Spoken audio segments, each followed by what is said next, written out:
Bonjour à tous, on se retrouve pour le troisième épisode des tutos de Flo et aujourd'hui, le squat.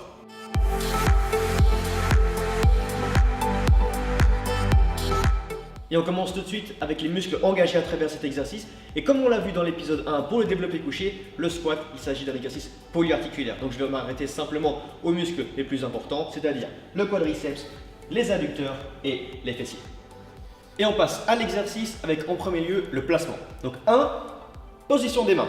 Vincent va placer les mains sur la barre de façon à être à l'aise au niveau des épaules une fois qu'il sera en dessous de la barre. Ensuite, il contracte bien les trapèzes et dépose la barre ni trop haut sur la nuque, ni trop bas dans le dos. Troisièmement, au niveau du bassin, on le positionne strictement en dessous de la barre avant de partir. Contraction des fessiers, contraction des abdos, on sort la barre. 2-3 petits pas en arrière, écartement des pieds, vous positionnez les pieds à largeur d'épaule et vous êtes parti pour un squat des plus parfaits. Et on enchaîne avec les erreurs à éviter et la toute première erreur au niveau du dos.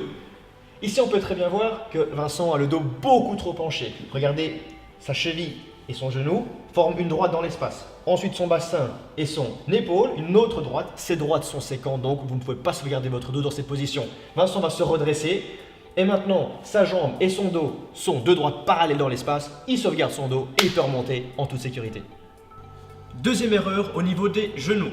On peut voir ici que lors de la descente, donc la phase excentrique, Vincent ramène un tout petit peu les genoux trop vers l'intérieur et lors de la montée, donc la phase concentrique, les genoux vont beaucoup plus fortement se rapprocher l'un de l'autre.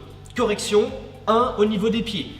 Au lieu de garder les pieds parallèles, il faut légèrement les placer vers l'extérieur et garder ça à l'esprit. Gardez les genoux à l'extérieur, le genou doit suivre la direction indiquée par le gros orteil. Vous suivez ce conseil et vous ne la ferez plus.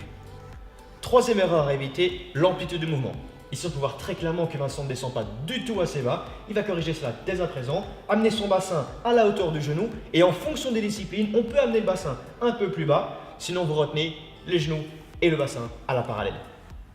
Et comme d'habitude, on termine avec le récap. Ici, on peut voir un squat parfait, donc le dos pas trop penché vers l'avant, les genoux bien écartés et au niveau de l'amplitude, ça se passe de manière complète. Très important également au niveau du dos, vous sortez bien la poitrine, contraction des épaules vers l'arrière, vous gardez le dos bien droit et voilà, un squat parfait.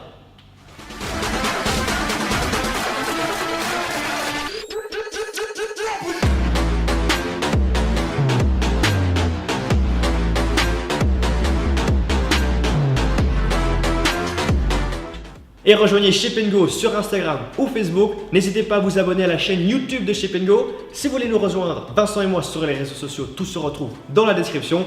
Nous, on se retrouve dans une prochaine vidéo pour un prochain tuto de Flo.